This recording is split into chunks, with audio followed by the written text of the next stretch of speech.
Good morning, everyone.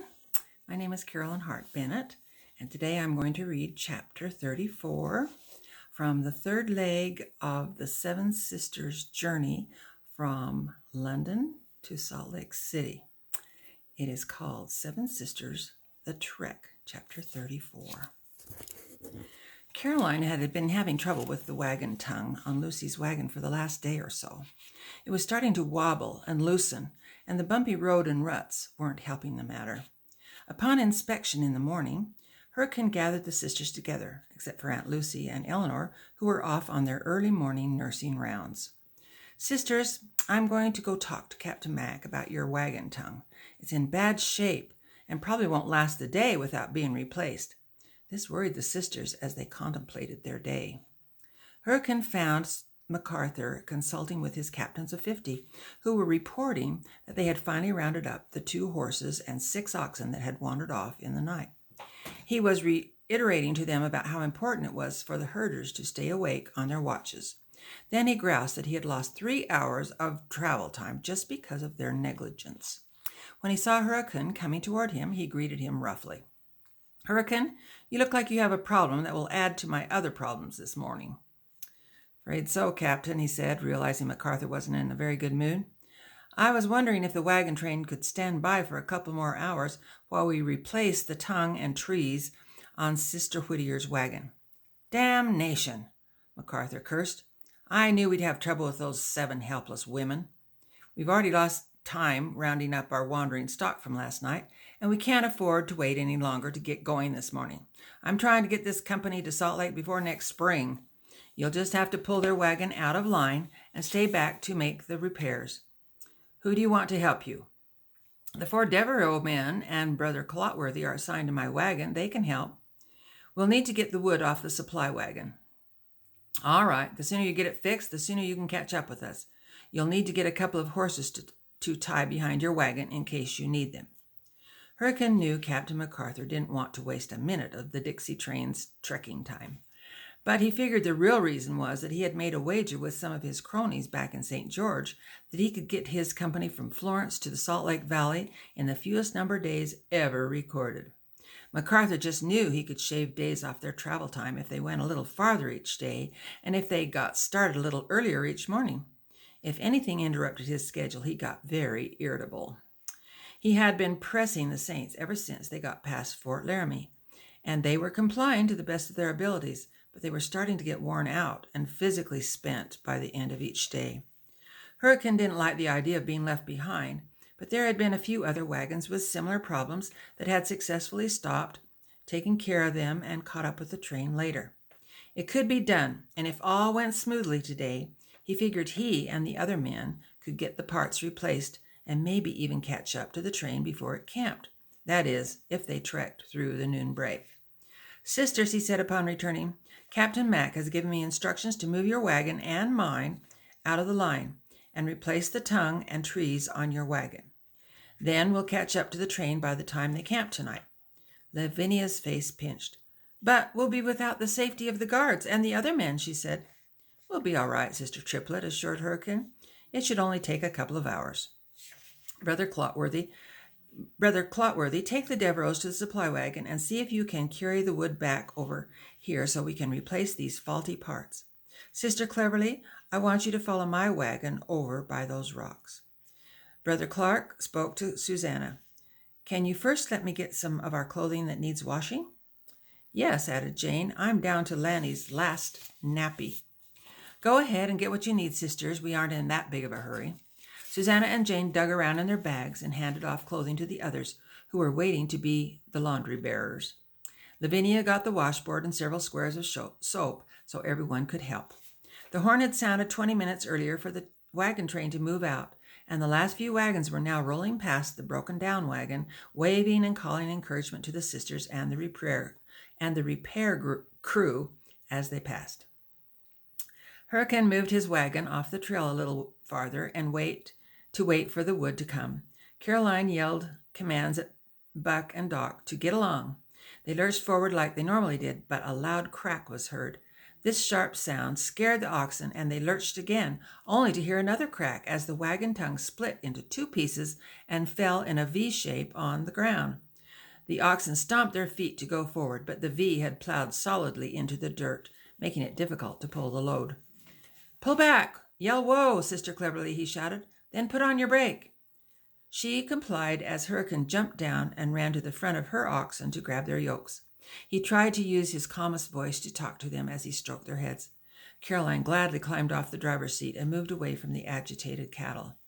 Hurricane continued his methods until the oxen were calm enough to be unyoked and taken to a patch of grass to graze. Hurricane turned to Caroline. "You might as well go along with your sisters." "Thank you, Mr. Hurricane. I'll do that. Just whistle when you finish." Now that she was gone, Hurricane could pay attention to the broken tongue and get it taken off while he waited for the new parts to arrive. The sisters and Jane had already made their way down to the river. It was far enough away from the wagons that they didn't see the dangerous incident with the broken wagon tongue and the skittish oxen. They could only see the back of each wagon and the horses tied there, eating the grass at their feet. The girls were busy looking for the best place to do their washing when Caroline approached and related the story of the second time she had been scared out of her wits while dealing with unwieldy oxen. The sisters consoled her and welcomed her to help with the laundry. Can you twins tend Lanny while I wash his soiled clothes and nappies?" asked Jane. The twins lit up. "Of course," said Phoebe. "We'd love to," said Fanny. "Can we take him to some shade?" "That would be best. He gets fussy when he gets too hot." The twins found a small tree that provided enough shade to cover the three of them and plopped down on the shady side. Fanny stretched out her arms to receive Lanny from Jane. "If you have any trouble, just call me, and I'll come running." The twins were delighted that they didn't have to wash clothes. They played with Lanny and tried to make him smile. They sang to him and patted the bottoms of his feet while they chanted, "Shoe the old horse, shoe the old mare." Then they stuck their fingertips one at a time into the soles of his feet to tickle them and said, "Stick a nail here and stick a nail there, and let the little coldie run bear, bear, bear." Lanny seemed more irritated than amused by this, but that didn't stop the twins. They did it over and over again until he started to protest verbally. Back on the wagon, the men had arrived with the wood and started their repairs. The laundresses spread out and found their spots. Each had a heap of clothing to wash, but there was only one washboard, which Jane would use. They all agreed her washing was considerably dirtier than theirs. The rest rubbed soap on the dirty places of each piece of clothing, and rubbed the places back and forth against each other with their fists until a lather formed. Jane was glad she had such a nice modern invention as a washboard to help get Lanny's nappies clean. It made her job so much easier. The sisters who were without a washboard slapped their clothing items on the rocks again and again. Now, the rinsing and wringing took place. Caroline and Lavinia were asked to find bushes and rocks to lay the clothes over while Susanna and Jane kept washing. The sisters chatted away and thoroughly enjoyed their time together.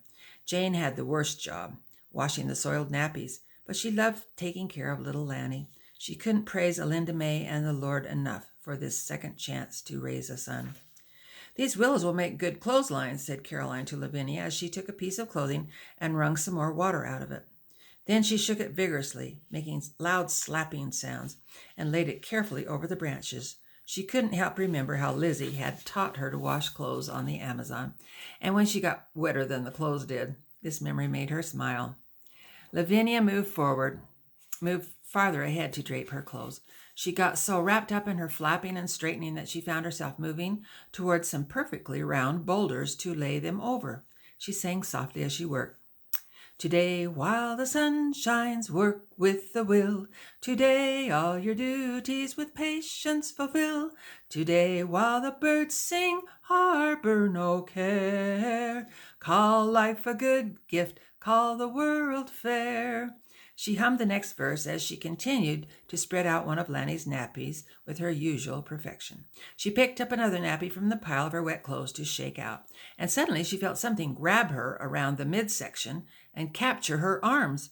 Simultaneously, a large hand went over her mouth and held it so tightly that she couldn't make anything but a muffled cry. She felt herself being lifted up. She could see the arms around her were dark brown in color. She came to the horrifying realization that she was being captured by an Indian. She struggled to move, but her upper body was under his power. That, however, didn't keep her legs from flailing and kicking him with every step he took to drag her behind the rocks and out of sight. When he brought her down to the ground, she was wild-eyed and breathing heavily through her nostrils. Tears were running down the sides of her face.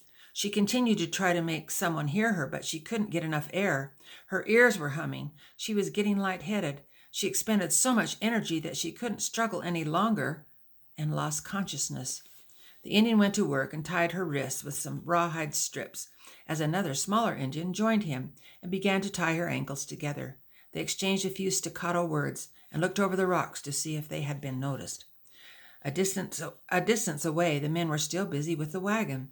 The twins had their backs to them, preoccupied with Lanny, and the Indians didn't see Caroline because she was obscured by the willows. The Washing sisters were chatting, slapping, and listening to the rippling river, so they didn't hear anything. The Indians picked up the still unconscious Lavinia and carried her away from the rocks to a stand of trees where their ponies were tied. They placed her stomach down across the withers of one of the horses, and her captor got on behind her. The other Indian mounted his paint, and the two heeled their horses out of sight. A few moments later, Susanna stood up from her position on the river and yelled, "Twinsies, can you see Caroline and Lavinia?" The twins looked over in the direction they had last seen them. "No, we don't see them." "What's keeping them?" said Susanna to Jane. "I guess I'll have to take these clothes over to them. I'll be back in a minute." She gathered up the pile of wet clothes on her side and started toward the trail of drying laundry in front of her. "Look, Caroline, Lavinia," she called, "where are you?" She walked a little farther and yelled again. Finally, she got a reply. "I'm right here," said Caroline. "Lavinia's up ahead." The two walked to where there was a heap of wet clothing on the rocks, waiting to be laid out to dry. "Lavinia," Susanna yelled. There was no reply. Then Caroline touched Susanna's elbow and pointed down at the ground. There, Lavinia spied the hat George had given Lavinia. Susanna spied the hat George had given Lavinia, almost hidden behind a rock. She gasped in fright. Lavinia looked around and pulled Susanna to the ground. She crawled to the hat and examined it. It didn't give any clues. "Look at how this dirt has been disturbed," she whispered. "It looks like someone has been dragged several feet. See these heel marks?" They looked at each other in horror with the realization that Lavinia might have been kidnapped. They didn't dare look around any farther. "Let's get back to the others. Grab as much laundry as you can on the way." They stooped over and crept along the rocks, gathering their items as they could. When the rocks turned into willows, they took off running. With her arms full of clothes, Susanna headed for the twins. "Girls, gather up your things and bring Lanny back to Jane." "But we're just getting Lanny to smile," said a disappointed Fanny. "Don't argue with me. Come quickly." "Is anything wrong?" asked Phoebe, getting to her feet. "There will be if you don't hurry." They could see Susanna was serious, so they all moved toward Jane, whose smile turned off when she saw the look on Caroline's face. "We need to get back to the wagons," instructed Caroline. "We think Indians took Lavinia." The twins screamed in fright, causing Lanny to start crying. Jane froze when she heard this news, but quickly came around. "Fanny, take these clothes." Then she retrieved Lanny from Phoebe, and they all ran toward the wagons. "Hurricane!" Caroline puffed when she arrived at the wagon. "Lavinia was hanging up the wet clothes a little way ahead of us, and now she's vanished." She held out Lavinia's hat to him. "That's her hat, all right," he said, growing alarmed. "The ground where we found the hat was disturbed and looked like someone had been dragged there. You men stay with the sisters and get the repairs finished so we can leave the minute we get back. Sister Cleverly, do you still have that gun I gave you?" "I surely do," she said, retrieving it from behind her wagon seat. "Come with me and show me where you found her hat," he said, grabbing his shotgun. Together they ran down the trail. Hurricane's eyes swept the landscape before him. He didn't want to run into a trap. When they got to the spot Caroline showed him, he looked around and crept forward. "It looks like they dragged her out of sight behind these rocks, and she put up a pretty good fight. But then they must have picked her up, because all I can see now are some faint footprints that look like they could be made by moccasins, one set going forward and one set going backward." Do you think they killed her? Caroline ventured with tears in her voice. No, they probably just want her for a wife. Caroline couldn't contain herself any longer and burst into tears. Get a hold of yourself, Caroline, he said, taking her by her shoulders and looking into her eyes. We're going to find her. Caroline flung her arms around him and cried on his chest for a few seconds. Then she stopped abruptly, realizing her inappropriate behavior. It's just such a shock to think she's in danger. I'll be all right. Let's keep going. They followed the trail of footprints until they came to the trees. Look, there have been a couple of horses tied to these trees. See the unshod hoof prints and this fresh pile of manure? Caroline's hopes were dashed. What shall we do? They're long gone. Let's go back and get the horses. I want to go with you to find her, said Caroline. I can ride a horse. You can? Hurricane said in wonder. You never told me you knew how to ride. You never asked me, Caroline said as they took off running. Back of the wagons, the sisters were crying as they worked intently to store the half-finished laundry in the back of the wagons. They were able to retrieve most of it when they ran to safety. Hurricane started barking orders when he got within earshot of the others. Men, get these wagons moving and don't stop until you catch up with the rest of the train. We'll take the horses and see if we can track where the Indians took Lavinia. The sisters were surprised that Hurricane chose Caroline to go with him instead of one of the men, but they knew she could shoot a gun, and she had told them stories about riding horses on her father's sprawling lands, so they knew she could ride a horse. They figured Hurricane must know what he was doing. Just let me get something out of my carrying bag before we leave, said Caroline. She got into the back of the wagon and came out with Hurricane's brown pants under her arm. To the shock of the rest, she unfolded the pants, pulled them up under her skirt, dropped her skirt down around her ankles, stepped out of it, and threw it in the back of the wagon, all in less than 30 seconds. Everyone's jaw dropped open in amazement. Where's Lavinia's hat? Caroline asked. It's right here, sputtered Susanna, still somewhat dumbfounded as she fetched it. Caroline traded her bonnet for the hat, plopped it on her head, and adjusted the strap under her chin. You could pass for a young boy, said Susanna. That's the idea, Caroline said as she mounted her horse with ease. The group offered their good wishes to Hurricane and Caroline and proceeded to pull the two wagons back onto the wagon trail. Are you ready to do this, Caroline? Hurricane asked earnestly. I'm ready. I'll follow you. They took off on their horses and headed to the stand of trees where the real tracking would begin. And that's the end of chapter 34. Pretty exciting, huh? Over and